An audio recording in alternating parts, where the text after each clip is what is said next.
Junior ডাক্তাররা কর্মবিরতিতে নিজের ইচ্ছায় যাচ্ছে, ওরা কিন্তু খুব অসহায় হয়ে রাস্তায় নামছে। আজকে যদি আরেকটা অভয়া ঘটে এইরকম সিচুয়েশন চলতে চলতে, সেটার দায় কে নেবে?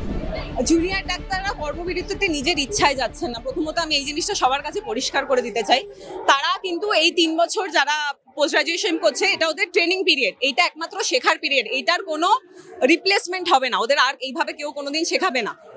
এই সময় ওদের সার্জারি করতে হবে, এই সময় পরীক্ষার জন্য পড়তে হবে, এই সময় ওদের কাজ করতে হবে। ওরা কেউ নিজের ইচ্ছায় ছুটি কাটানোর জন্য বৃষ্টি ভিজে রোদে পুড়ে রাস্তায় হেঁটে আন্দোলন করছে না। ওরা কিন্তু খুব অসহায় হয়ে রাস্তায় নামছে, অসহায় হয়ে সিজ ওয়ার্ক করছে।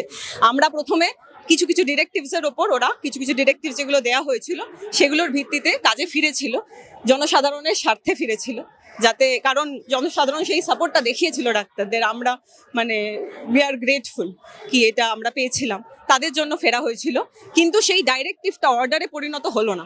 সিকিউরিটি পেপারে, সিকিউরিটি হাতে পাওয়া যায়নি, কিন্তু সিকিউরিটি নামে এখনো 2টো সিভিক ভলেন্টিয়ার ছিল সাগর দত্তে, যারা যখন 20 জন উঠে এসে মেয়েটাকে নিজের রুম থেকে টেনে বার করেছিল, তাদেরকে কোথাও দেখতে পাওয়া যায়নি, তারা লুকিয়ে গিয়েছিল, তাদেরকে কোথাও দেখতে পাওয়া যায়নি। তাহলে সিকিউরিটিটা কোথায়?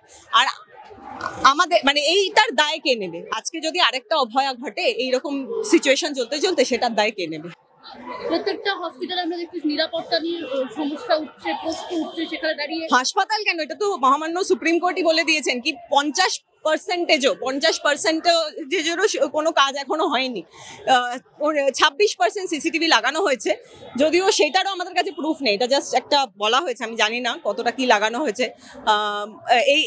এই সব কিছু পেপারে চলছে। আসল যখন রিয়েল ফিল্ডে ডাক্তারিটা তো পেপারে হয় না, পেপারে অন পেপার ডিরেক্টিভস বা অর্ডার ডাক্তারি হয় না, ডাক্তারদের কিন্তু ফিল্ডে গিয়ে ডাক্তারিটা করতে হয়। কিন্তু সেই ফিল্ডে সিকিউরিটি যেখানে দরকার, যেখানে দরকার হয়েছে, একটা ইনসিডেন্ট না কিন্তু, সাগর দত্ত, বর্ধমান, ন্যাশনাল, কালকে আরজি করেও, সেখানে কিন্তু তারা পায়নি। এইটার দায় কে নেবে?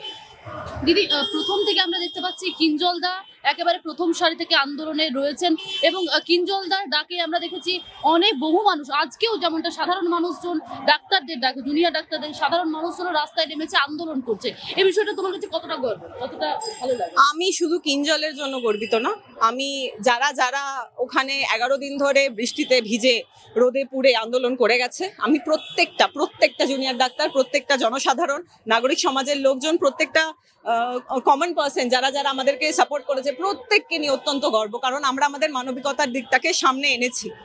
আর গর্বটা ঠিক না বোধহয়, আমার মনে হয় এটাই আমাদের করা উচিত, এটা আমাদের দায়িত্ব। এইটুকু না করলে তো আমরা নিজেদেরকে মানুষই বলতে পারবো না।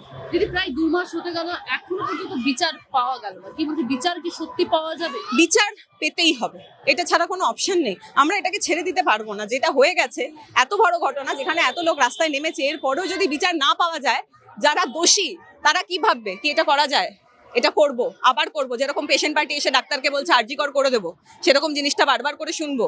বিচার পাওয়া ছাড়া কোনো অপশন নেই, বিচার পেতেই হবে।